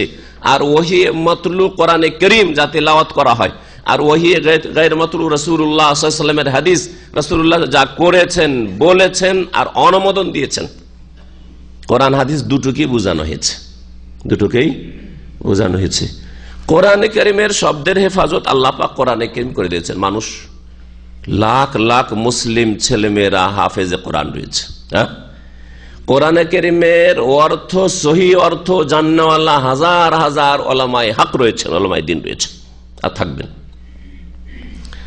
হাদিসের হেফাজত কেমন করে? হাদিসের হেফাজতের জন্য সহি জয়ীফ জালের মাঝে পার্থক্য তামিজ করাবার জন্য আল্লাহ পাক যুগে যুগে আইম্মা ইসলাম, মুহাদ্দিসিনে কেরাম তাদেরকে পয়দা করেছেন। তারা সহিকে আলাদা করে রেখে দিয়েছেন, জয়ীফ জালকে আলাদা করে রেখে দিয়েছেন, চিহ্নিত করে দিয়েছেন যে কোনটা জাল, কোনটা জয়ীফ, কোনটা সহি। যারা জানার চেষ্টা করলো জানলো, যারা জানার চেষ্টা করলো না অন্ধকারে থাকলো। এইভাবে আল্লাহ পাক কোরআন হাদিসের হেফাজতের দায়িত্ব নিয়েছেন। ইন্না নাহনু নাযালনা যিকরা, নিঃসন্দেহে আমি উপদেশ নাযিল করেছি। ওয়া ইন্না লাহু লাহাফিজুন, নিঃসন্দেহে আমি তার সংরক্ষক, তার সুরক্ষাকারী, হেফাজতকারী। অবশ্যই বলছেন ওয়া ইন্না লাহু লাহাফিজুন, তাকিদের সাথে ইন্নার তাকিদ আর লাম তাকিদ, লাহাফিজুন, অবশ্যই অবশ্যই আমি তার হেফাজতকারী। আল্লাহ হেফাজত করবেন কোরআনে কারীমের ইনশাআল্লাহ তাআলা। ইনশাআল্লাহ বলার প্রয়োজন নেই, কারণ কোরআনের কথা। ইনশাআল্লাহ কোনো সন্দেহ থাকলে ইনশাআল্লাহ আমি কালকে ইনশাআল্লাহ আপনাদের মাঝে বক্তব্য করব। সন্দেহ আছে কি নাই? সন্দেহ আছে। আজকে সন্দেহ চলে আসবো কিনা, অনেক চিন্তার পরে চিন্তা করলাম যে চলে যায়, যদি আওয়াজ সাথ দেয় তো দিল, আর না হলে ফিয়ামানিল্লাহ। তো কথা হচ্ছে যে কালকে এই কাজটা করব, সন্দেহ আছে বলে ইনশাআল্লাহ বলতে হবে, কিন্তু কোরআনে কারীমে সন্দেহ আছে নাকি? সুতরাং আল্লাহ পাক কোরআনের হেফাজত করবেন, ইনশাআল্লাহর কোনো প্রয়োজন নেই, নিশ্চিত, তাই না? ওয়া ইন্না লাহু লাহাফিজুন। জি, পক্ষান্তরে শুনেন আর অন্য কিতাব তাওরাত, ইনজিল, জাবুর, আগের যে আসমানি কিতাবগুলি ছিল সেগুলোর হেফাজতের কোন একটিরও দায়িত্ব আল্লাহ নেননি, বরং সেই দায়িত্ব ন্যস্ত করেছেন ওই উম্মতগুলির জ্ঞানীদের উপর, আলেমদের উপর। এর দলিল শুনবেন, সূরা মায়েদার আয়াত নম্বর 44 রয়েছে। আল্লাহ পাক বলেছেন বিমাস্তুহফিজু মিন কিতাবিল্লাহ, বিমাস্তুহফিজু মিন কিতাবিল্লাহ, তাদের কাছ থেকে, অর্থাৎ বনি ইসরাইলদের আলেমদের কাছ থেকে কিতাবুল্লাহ, আল্লাহর কিতাব তাওরাত, ইনজিল, জাবুরের হেফাজত তলব করা হয়েছিল। তোমরা হেফাজত করো, তোমাদের দায়িত্ব দেওয়া হইল, তোমাদের কাঁধে এই দায়িত্ব ন্যস্ত করা হইল। বিমাস্তুহফিজু মিন কিতাবিল্লাহ। এই জন্য তারা নিজের কাজে যখন অবহেলা করেছে, সামলাইতে পারেনি, শব্দের বিকৃতি ঘটেছে, অর্থের বিকৃতি ঘটেছে। তাওরাত ইনজিল আসল রূপে মোটেই নেই, তাওরাত ইনজিল আসল রূপে মোটেই নেই, একেবারে বিকৃত হয়ে গেছে। অর্থের বিকৃতি তো ঘটেছে, শব্দের বিকৃতি ঘটেছে, শব্দের বিকৃতি ঘটেছে। কিন্তু কোরআন কারীম আল্লাহ পাক নিজেই হেফাজত দায়িত্ব নিয়েছেন, এই জন্য তাতে কোনো রকমের রদবদল হয়নি, আর হবে না। ওয়ালাকাদ আরসালনা মিন ক্বাবলিকা ফী শিআইল আউয়ালিন, আর নিঃসন্দেহে হে নবী মুহাম্মদ সাল্লাল্লাহু আলাইহি ওয়াসাল্লাম, তোমার পূর্বে আমি রাসূলগণকে প্রেরণ করেছি ফী শিআইল আউয়ালিন, পূর্ববর্তীদের বিভিন্ন সম্প্রদায়, বিভিন্ন গোত্রে, বিভিন্ন দলে। শিয়াউনের ওয়াহিদ হচ্ছে শিয়াতুন, শিয়াতুন মানে দল, শিয়াতুন মানে দল। এই শিয়াদেরকে শিয়া কেন বলা হয় জানেন কি? আসলে শব্দটা ছিল শিয়ানে আলী বা শিয়াতু আলী, আলীর দলের লোকেরা, তারা প্রথম দিকে আলী রাদিয়াল্লাহু তাআলা আনহুর সাথে ছিল। তাদের প্রথম যুগের মানুষরা তারা এই ভ্রান্ত আকীদাই ছিল না, এই শিরকি আর কুফরি আকীদাই ছিল না। তারা সাহাবায়ে কেরামদেরকে গালমন্তব্য করতো না। কিন্তু যখন তাদের প্রথম ইখতিলাফ শুরু হইল, আলী রাদিয়াল্লাহু তাআলা সাথ যারা দিয়েছিলেন তারা বলতেন নাহনু শিয়াতু আলী, আমরা হচ্ছি আলী রাদিয়াল্লাহু আনহুর দলের লোক, অন্যরা অন্য দলের লোক। উদাহরণস্বরূপ মুআবিয়া রাদিয়াল্লাহু তাআলার লোক। তো এইভাবে বলা হতো।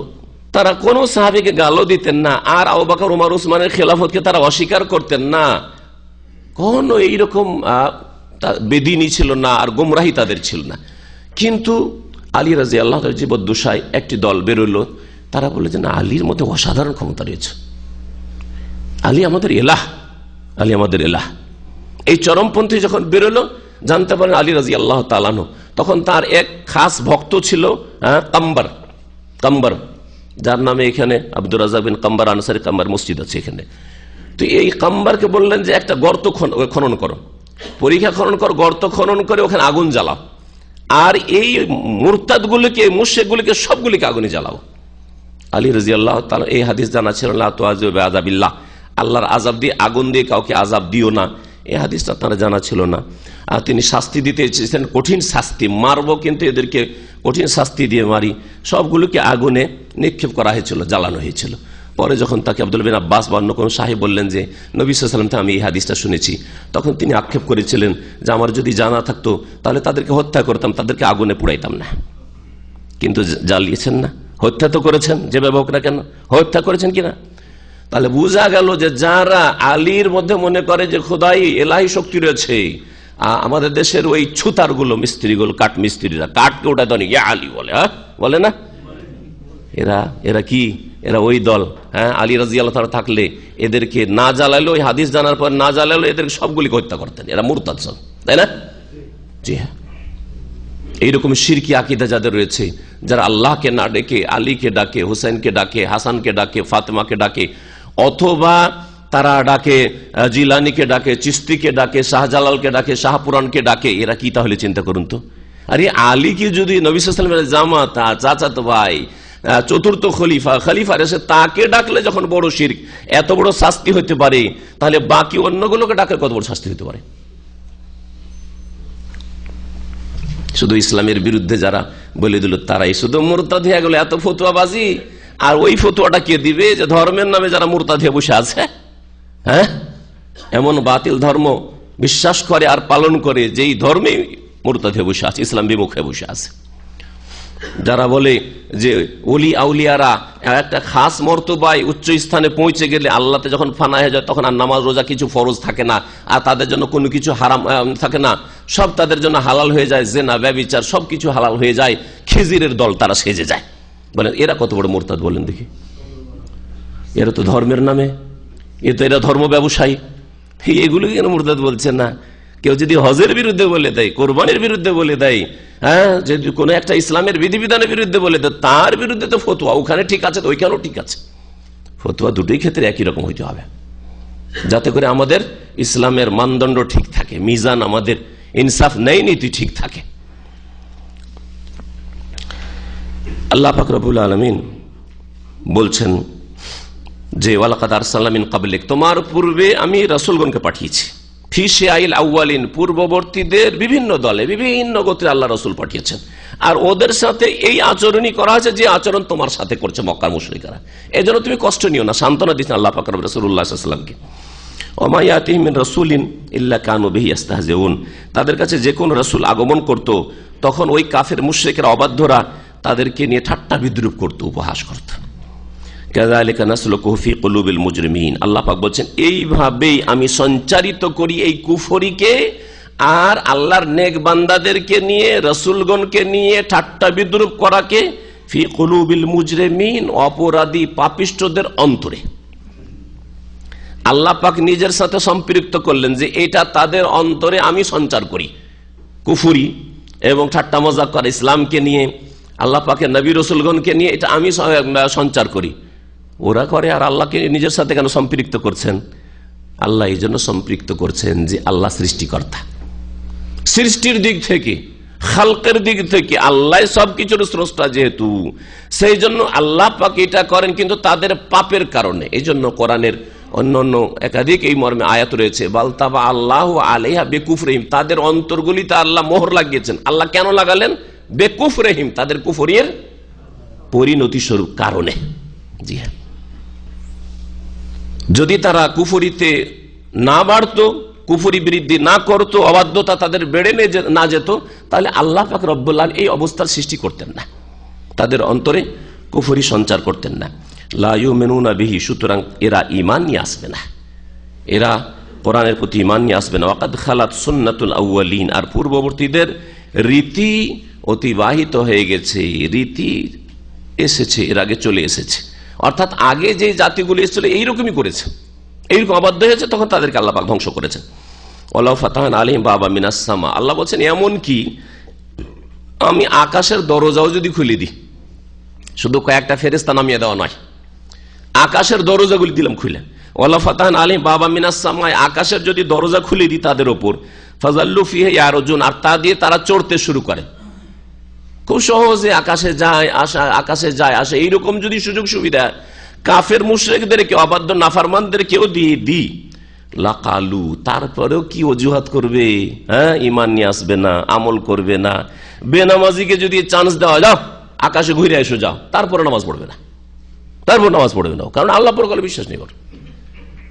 যতই অলৌকিকত্ব আল্লাহ দেখাক না কেন, যতই অসাধারণ কিছু আল্লাহ পাক দেখিয়ে দিক আর দিয়ে দিক না কেন, যারা ঈমান আনবে না, যারা আমল করবে না, আল্লাহ কথাই বলছেন। ফাযাল্লু ফিহি ইয়ারজুন, তাতে তারা চড়তে থাকলো, কিন্তু তারপরে কি বলবে জানো? বলছে লাকালু, অবশ্যই তারা বলবে ইন্নামা সুক্কিরাত আবসারুনা, আমাদের নজর বন্ধ করে দেওয়া হয়েছে। আমি খুব সহজ ভাষা দিয়ে তর্জমা করলাম।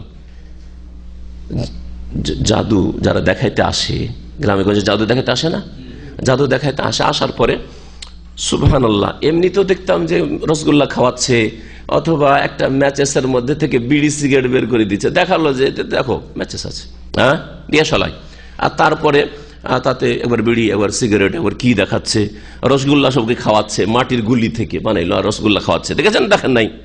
আচ্ছা, তারপরে একবার জবাই করে দিল, সুবহানাল্লাহ, ছোটকালে জবাই করে দিল, তখন মনে মনে কান্না শুরু করে, হাইরে ছেলেটাকে জবাই করে দিল, মরে যাবে, আর মরেই গেল, ছেলেটা চিৎকার করছে।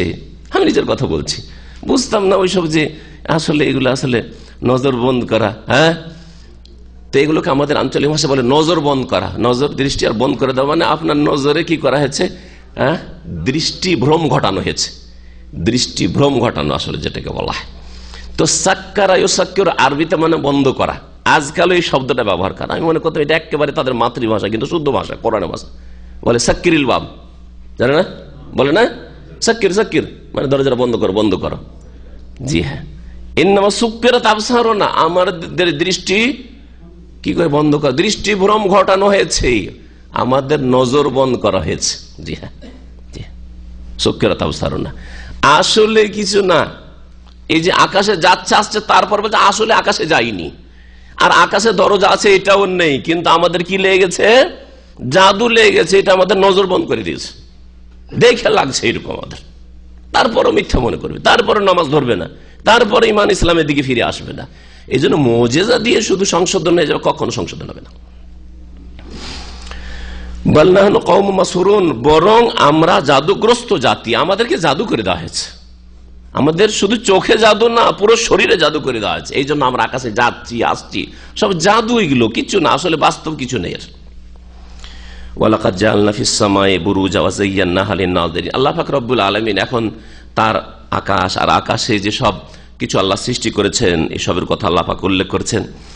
আর আকাশ পথকে আল্লাহ পাক সুরক্ষিত করেছেন, আকাশ পথকে সুরক্ষিত করেছেন যাতে করে আকাশ থেকে কোনো কিছু, আকাশে যে ফায়সালা হচ্ছে সেগুলি জিন শয়তান জেনে তারপরে গণকদের কানে কানে না বলে দিতে পারে, আর গণকদের বাজার গরম হয়ে যায়, তারপরেও যাওয়ার চেষ্টা করে। বিশেষ করে কোরআনে কারীম নাযিল হওয়া যখনই শুরু হয়েছে, রাসূলুল্লাহ সাল্লাল্লাহু আলাইহি ওয়াসাল্লামকে যখন থেকে রাসূল করা হয়েছে, তখন থেকে আকাশ পথকে একেবারে শক্ত পাহারা দিয়ে সুরক্ষিত করে দেওয়া হয়েছে। তার আগে যেত আর বসে থাকতো উপরে গিয়ে, আকাশপথে যেত আর ফেরেশতাদের কাছাকাছি বসতো, আলাপ আলোচনা শুনতো, আর শোনার পরে কি হইলো ফয়সালা ওপর থেকে শুনছে, একে অপর শুনছে ফেরেশতারা। প্রথম আকাশের ফেরেশতারা আলোচনা করছে যে আজকে এই হবে, আগামী বছর এই হবে, এই যে ইলেকশন হতে যাচ্ছে এতে এই জিতবে, আর এরপরে এদের উত্থান হবে, কারো পতন হবে। ওই কথাগুলি শুনে এসে গণকদের বলে দিত, আর গণকরা তখন তাদের এই পেশার বাজার গরম করত, চলতো তাদের ব্যবসা। রাসূলুল্লাহ সাল্লাল্লাহু আলাইহি ওয়াসাল্লামের আগমনের সাথে সাথে, রিসালাতের সাথে সাথে এই রাস্তাকে সুরক্ষিত করে দেয়, আর যেতে দেওয়া হয় না। কেন? যাতে করে কোরআনে কোন রকম রদবদল না করে দিতে পারে, না হলে যাবে কোরআন ওইদিকে, কোরআনের কথা, হ্যাঁ কোরআন নাযিল হচ্ছে, কি আয়াত, এই সূরা এই আয়াতগুলো নাযিল হবে, একটু শুনে এসে দৌড় দিয়ে, যদি শুনে নিতে পারতো দৌড় দিয়ে এসে গণকদেরকে বলে দিত, আর গণকরে ওই আয়াত শোনাচ্ছে, আর রাসূলুল্লাহ সাল্লাল্লাহু আলাইহি ওয়াসাল্লাম শোনাচ্ছেন। তাই রাসূলুল্লাহ সাল্লাল্লাহু আলাইহি ওয়াসাল্লাম মূল্য থাকতো কথার? তাই তুমি রসুল বলছো, তারা তোমার আগে ওই গণকও শুনিয়েছে। আপনার কাছে একটা খবর কেউ গুরুত্বের সাথে, আর শুনেছেন এরকম আজকে একটা শ্রীকোতে ঘটনা ঘটেছে, আপনি এমন করে শোনাতে চাইছেন যেন আপনি একটা গুরুত্বপূর্ণ সংবাদ দিচ্ছেন, আর তারপর যেন ঘটনা শুনে, ও এটা তো আমি কালকে শুনেছি, আপনার কথা কিছু গুরুত্ব থাকলো না, তাই না? কোনো গুরুত্ব থাকলো না। এইরকম একেবারে যেন হালকা না করে দেওয়া হয়, আর কোরআন হেফাজত যেন থাকে, কোরআনের ওহির যেন হেফাজত হয়। এই জন্য আকাশ পথে জিন শয়তানগুলি যাওয়ার চেষ্টা করলে তাদেরকে উল্কাপিণ্ড দিয়ে আঘাত করে ধ্বংস করে দেওয়া হতো, জ্বালিয়ে দেওয়া হয়, কেউ পালিয়ে আসতে সক্ষম হয়, আর কেউ পাগল হয়ে যায়, হয় জ্বলে যায়, আর না হয় পাগল হয়ে যায়, আর না হলে পালিয়ে আসতে সক্ষম হয়। যেমন সহিহ বুখারীতে মর্মে লম্বা হাদিস রয়েছে। আল্লাহ পাক রব্বুল আলামিন বলছেন, ওয়ালাকাদ জাআলনা ফিস সামাই বুরুজা, নিঃসন্দেহে আমি আকাশে বুরুজ সৃষ্টি করেছি, গ্রহ নক্ষত্র সমূহ সৃষ্টি করেছি। বুরুজের বহুবচন হচ্ছে বুরুজ। আজকাল বুরুজ কাকে বলা হচ্ছে? হ্যাঁ, টাওয়ার, ইংরেজিতে টাওয়ার, আর আরবিতে কি বলা হচ্ছে? বুরজ, বুরজুদ দাম্মাম, দাম্মাম টাওয়ার বলা হচ্ছে। হ্যাঁ, বুরজুল খলিফা, আল খলিফা টাওয়ার। হ্যাঁ, আরো কি কি বুরজ আছে, সব রিয়াজে আছে। হ্যাঁ, বুরজ, বুরজ মানে টাওয়ার। তো টাওয়ারকে বুরজ কেন বলা হচ্ছে? বারাজা ইয়া বুরুজু মানে হচ্ছে প্রকাশ হওয়া, বারাজা বুরুজ মানে হচ্ছে প্রকাশ হওয়া, জাহির হওয়া। আর টাওয়ার গোটা শহরের মধ্যে প্রকাশ পায়, দূর দূর থেকে দেখতে পাওয়া যায়, রে ওইটা, এইটা হচ্ছে অমুক টাওয়ার, এটা হচ্ছে অমুক হোটেল, হ্যাঁ তাই না, দূর থেকে দেখা যায়। এই জন্য টাওয়ারগুলিকে আজকাল বুরজ বলা হচ্ছে। এই জাহির হওয়া, প্রকাশ করা বা প্রকাশ হওয়া, এই অর্থে যেহেতু বারাজিম, সেই জন্য মহিলাদের বেহায়া বেপর্দা হওয়াকে তাবাররুজ বলা হয়েছে কোরআন ভাষায়। ওয়াকারনা ফি বুয়ুতিকুন্না ওয়ালা তাবাররাজনা তাবাররুজাল জাহিলিয়াতিল উলা। ওয়াকারনা ফি বুয়ুতিকুন্না, হে নারী জাতি তোমরা তোমাদের বাড়িতেই অবস্থান করো, বিনা কাজে বাইরে যেও না। হ্যাঁ, কাজে যেতে পারবে কিন্তু সুরক্ষিতভাবে যাবে, দূরে যেতে হলে মাহরামের সাথে, আর কাছে গেলেও ফিতনা মুক্ত হয়ে যাবে, আকর্ষণের সাথে যাবে না, অলংকার দেখিয়ে যাবে না, প্রকাশ করে যাবে না, ইত্যাদি ইত্যাদি, ফিতনার কারণ না হয় অন্যের জন্য, বা নিজেও ফিতনায় না পড়ে। তোমরা বাড়িতে অবস্থান করো, এটা হচ্ছে আসল। মেয়েদের বাড়িতে থাকায় আসল, চাকরি করা আসল নয়, মেয়েদের নেতৃত্বে যাওয়ায় আসল নয়, মেয়েদের রাস্তাঘাটে কলেজ আর কারখানাতে কাজ করে আসল না। আসল হচ্ছে ওয়াকারনা ফি বুয়ুতিকুন্না। আল্লাহ যিনি সৃষ্টি করেছেন নারী জাতিকে, তিনি ভালো করে জানেন যে কোথায় তাদের সার্বিক মঙ্গল রয়েছে। ওয়াকারনা ফি বুয়ুতিকুন্না ওয়ালা তাবাররুজনা তাবাররুজাল জাহিলিয়াতিল উলা। আর প্রাচীন যুগে, জাহিলিয়াত বর্বরতার যুগে আর পাপের যুগে যে বেহায়া বেপর্দা হয়ে চলাফেরা করতো মহিলারা, ওই রকম তো না, বেহায়া বেপর্দা চলাফেরা করিও না, তাবাররুজ না। হ্যাঁ, তাবাররুজ মানে তাহলে নিজেকে প্রকাশ করা, নিজের অলংকার প্রকাশ করা, শরীর প্রকাশ, পেট প্রকাশ করা, আর রান প্রকাশ করা, পা প্রকাশ করা। মহিলাদের মাথা থেকে পা পর্যন্ত সবটাই ঢেকে রাখার বস্তু। নবী সাল্লাল্লাহু আলাইহি ওয়াসাল্লাম বলছে, আল মারআতু কুল্লুহা আওরা, নারী জাতি হচ্ছে ঢেকে রাখার বস্তু। তো আল্লাহ বলছেন আকাশে কি সৃষ্টি করেছি? হ্যাঁ, বুরুজ। এই বুরুজের সহি তাফসীর সবচাইতে হচ্ছে গ্রহ নক্ষত্র, যেগুলি প্রকাশ্য, এত দূর থেকে দেখতে পাচ্ছেন, এটা অমুক তারা, এটা অমুক গ্রহ, আর এটা হচ্ছে আপনার সূর্য চন্দ্র, সবগুলিকে সামিল। জি, এটা তাফসীর। কেউ কেউ বুরুজের তাফসীর করেছেন সূর্য চন্দ্র বা গ্রহগুলির যে কক্ষ স্থান রয়েছে, চলার স্থান কক্ষ রয়েছে, এই কক্ষগুলিকে বলা হয়েছে হ্যাঁ বুরুজ। এই জন্য 12 মাসে 12টি যে বুরুজ রয়েছে, কক্ষ রয়েছে এই গ্রহগুলির, এটাকে কেউ কেউ বুঝিয়েছে।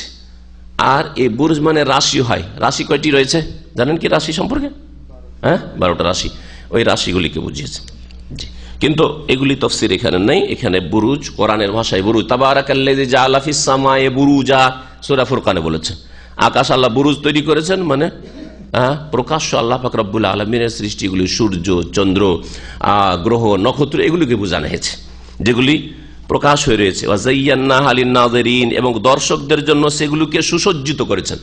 এগুলিকে সুসজ্জিত করেছেন, এগুলিকে সাজিয়েছেন, দেখতে পাচ্ছি আমরা। তাহলে জিনত হচ্ছে গ্রহ, নক্ষত্র, সূর্য, চন্দ্র, এগুলি হচ্ছে জিনত, এগুলোকে বোঝানো হয়েছে।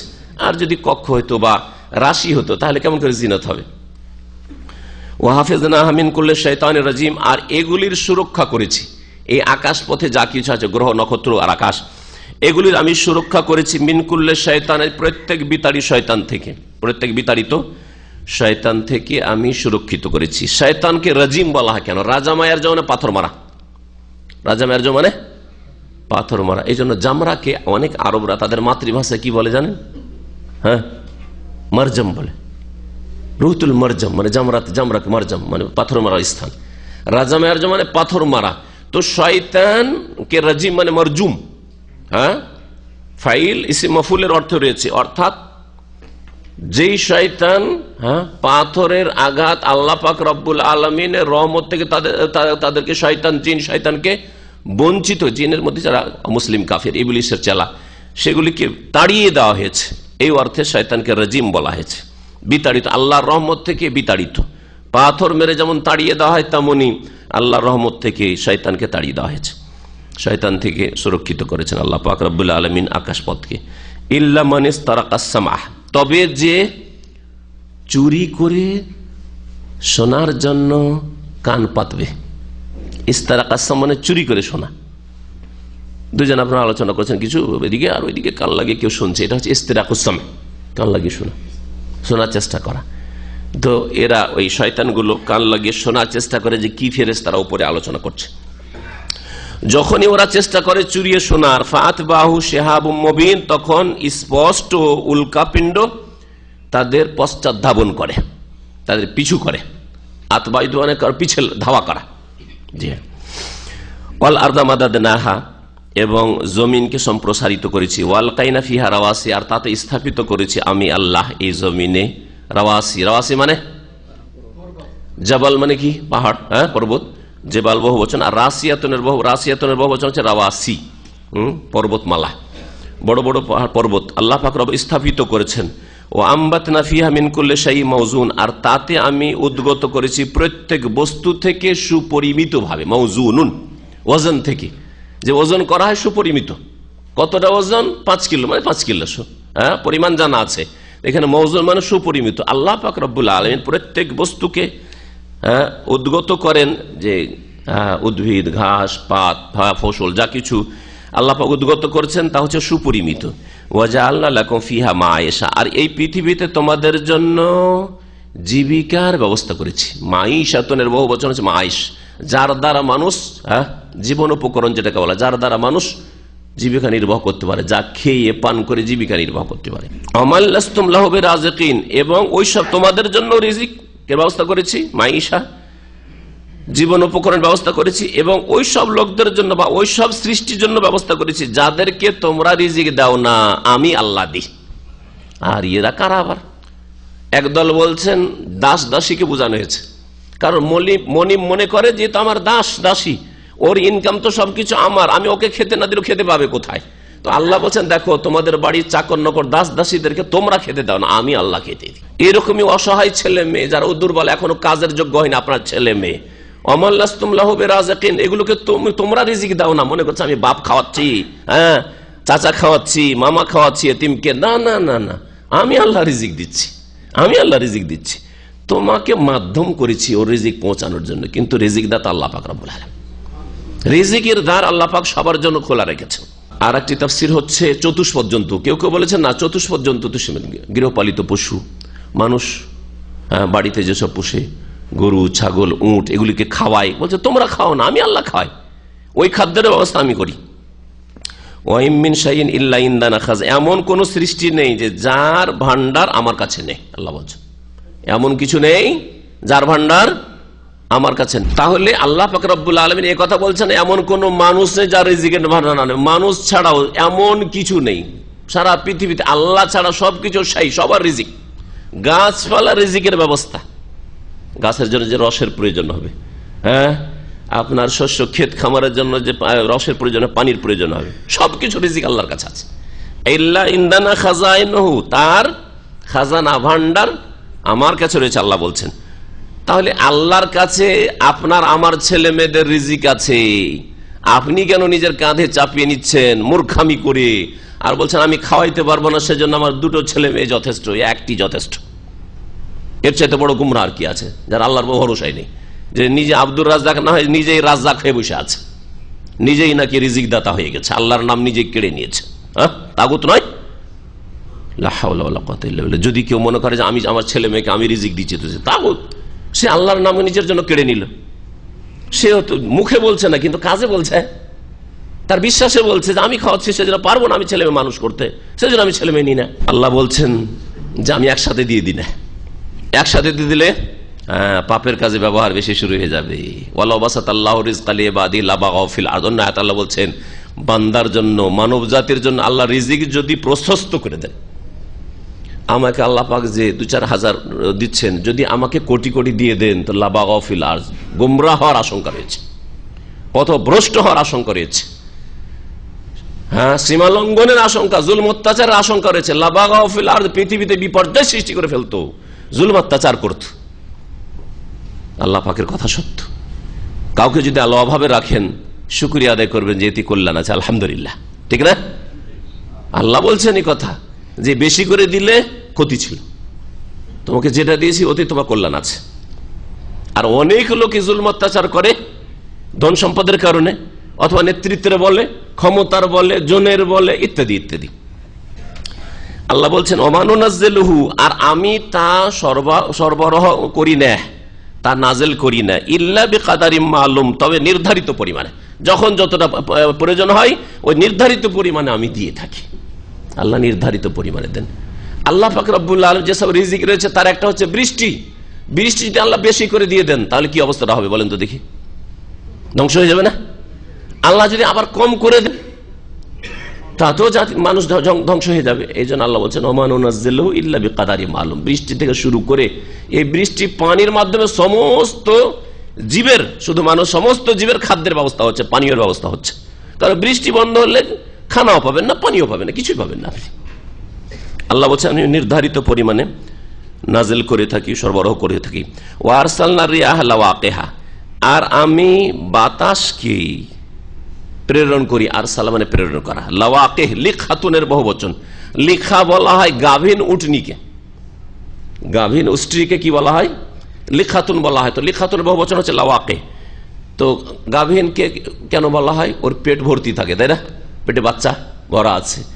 তো এখানে আল্লাহ পাক বাতাসকে বলছেন যে বাতাসের পেট ভরা আছে, মানে বাতাস বৃষ্টির ভারে ভারাক্রান্ত, বৃষ্টিবাহী, বৃষ্টির ভারে ভারাক্রান্ত, হ্যাঁ, বৃষ্টি ভরা বাতাস। আল্লাহ বলছেন ওয়ারসালনা রিয়াহা লাওয়াকিহা, আমি বৃষ্টিবাহী বাতাস প্রেরণ করি। ফাআনজালনা মিনাস সামাই মান, অতঃপর আমি আকাশ থেকে, উপর থেকে বৃষ্টি বর্ষণ করি। ফাআসকাইনাকুম, অতঃপর তোমাদেরকে তা পান করিয়ে থাকি। ওয়ামা আনতুম লাহু বিখাজিরিন, আর তার রক্ষক তোমরা নও। এই পানি যে আল্লাহ বৃষ্টি নামালেন, সেটা তোমরা রক্ষা করতে পারবে না, যে সংরক্ষণ করে রেখে দেবো, ক্ষমতা নেই তোমাদের। আল্লাহ যদি মনে করেন এই পানিকে পাতালে নামিয়ে দেবেন, পানি খুঁজে পাবে না। হ্যাঁ, কোথায় গেল এত বৃষ্টি, কোথায় গেল পানি খুঁজে পাচ্ছেন না আপনি। আল্লাহ পাক বলছেন ওমা আনতুম লাহু বিখাজিরিন ওয়া ইন্না লানাহনু নুহয়ি ওয়া নুমীত, আর আমি আল্লাহ মানুষকে জীবন দান করি, হ্যাঁ, ওয়া নুমীত, আর মৃত্যু দান করি, ওয়া নাহনুল ওয়ারিসুন, আর আমি হচ্ছি একমাত্র উত্তরাধিকারী, মালিক, সমস্ত মালিকানার অধিকারী। নাহনুল ওয়ারিস, আল্লাহ পাক হচ্ছেন ওয়ারিস। সবকিছু ধ্বংস হয়ে যাবে, সকলে ধ্বংস হয়ে যাবে। আল্লাহ পাক আসমান, ইন্না নাহনু নারিসুল আরদা ওয়া মান আলাইহা, আমি জমিন এবং জমিনের উপর যা কিছু রয়েছে ভূপৃষ্ঠে সবকিছুর একাই অধিকারী হব, মালিক হব। ওয়ালাকাদ আলিমনাল মুস্তাকদিমিনা মিনকুম ওয়ালাকাদ আলিমনাল মুস্তাখিরিন, আর আমি নিঃসন্দেহে জানি তোমাদের মধ্যে যারা অগ্রগামী ওয়ালাকাদ আলিমনাল মুস্তাখিরিন, নিঃসন্দেহে আমি জানি তোমাদের মধ্যে যারা পশ্চাৎগামী, যারা এগিয়ে আছে আর যারা পিছিয়ে আছে। কারা, কি বুঝিয়েছেন? সবচেয়ে প্রসিদ্ধ তাফসীর আব্দুল্লাহ বিন আব্বাস রাদিয়াল্লাহু তাআলা আনহুমা করেছেন, তাফসীর ইবনে কাসির রয়েছে। সেটা হচ্ছে যারা অতীতে চলে গেছে তাদেরকে আল্লাহ জানেন। আদম আলাইহিস সালাম থেকে শুরু করে আজ পর্যন্ত যারা মারা গেছে তারা হচ্ছে মুস্তাকদিমিন, আগে যারা চলে গেছে তাদেরকেও আল্লাহ জানেন। কাউকে এই নয় জুলুম করে চলে গেছে, পাপ করে চলে গেছে, আল্লাহ ভুলে গেছেন, ছেড়ে দিয়েছেন, না, সবকে জানেন। আর মুস্তাখিরিন যারা বর্তমানে আছে, এখন জীবিত, আর কিয়ামত পর্যন্ত যারা আসবে তাদেরকে আল্লাহ জানেন। এটা সবচেয়ে প্রসিদ্ধ তাফসীর। আর কেউ কেউ বলেছেন ওয়ালাকাদ আলিমনাল মুস্তাকদিমিনা ফিত তাআ, নেকির কাজে কারা অগ্রগামী তাদেরকে আল্লাহ জানেন। আর কেউ পশ্চাৎগামী, কে পেছন দিকে হয়ে নামাজের টান, পিছা টান, তাদেরকে আল্লাহ জানেন। কে আগের দিকে আগ্রহের সাথে নামাজ পড়ে, আর কে নিরুপায় হয়ে, বাধ্য হয়ে, আর সমাজের চাপে, পরিবারের চাপে, অথবা যে কোনো কারণে দুনিয়ার গরজে ইবাদত বন্দিগি করে, সবকে আল্লাহ জানেন। কে অগ্রগামী আর কে পশ্চাৎগামী ইবাদত বন্দিগির ক্ষেত্রে, তাআত আনুগত্যের ক্ষেত্রে। আর কেউ কেউ এই আয়াতকে ফিট করেছেন ওই সব মুনাফিকদের ওপর যারা নামাজ পড়তে আসতো পিছন দিকে থাকতো, আবার পিছন দিকে তাদের পিছনে মহিলারা আছে, মহিলার পাশে দাঁড়াবে, পুরুষদের কাতার আগে হইতো, তারপরে মহিলাদের কাতার, তো মহিলাদের পাশাপাশি দাঁড়ায়, সামনের দিকে যাবে না।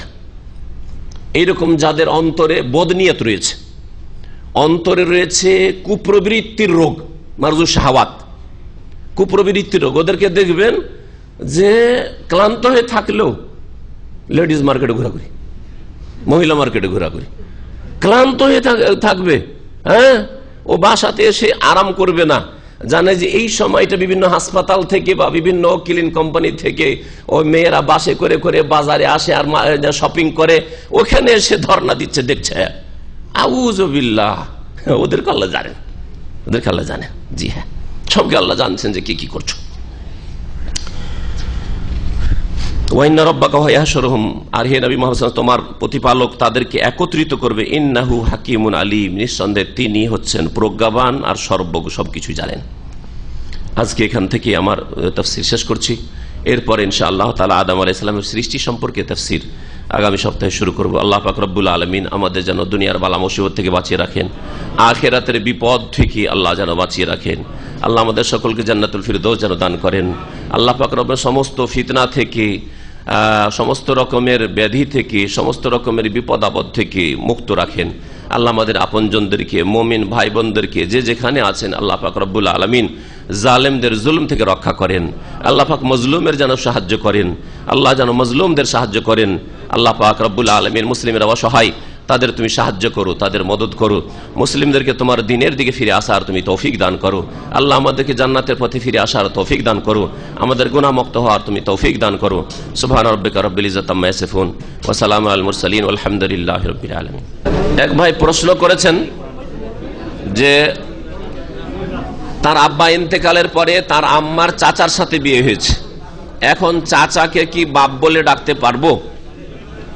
যদি শ্রদ্ধা সম্মানের জন্য ডাকেন, শ্রদ্ধা সম্মান এহতেরামের জন্য, তাহলে জায়েজ রয়েছে। যেমন শ্বশুরকে আব্বা বলে ডাকার প্রচলন আমাদের দেশের শ্রদ্ধার জন্য, আলেমকে কেউ যদি আব্বা বলে ডাকে শ্রদ্ধার জন্য জায়েজ রয়েছে, ওই রকমই জায়েজ রয়েছে। কিন্তু আপনার বাবার নাম স্পষ্ট করে নেই কাগজপত্রে অথবা গ্রামে, যেন সবাই জানে যে আপনার বাবা এই নয়, বরং আপনার বাবা অন্য। এই জন্য সবচেয়ে ভালো হচ্ছে আপনার নিজের বাবার নামে আপনি নিজে কি করবেন, ওকে চাচা ছিল চাচাই বলবেন, অসুবিধা কি? আপনার মাকে বিয়ে করলে বাপ হয় না, মাকে বিয়ে করে কেউ বাপ হয় না নিজের জন্মদাতা বাপ না হলে।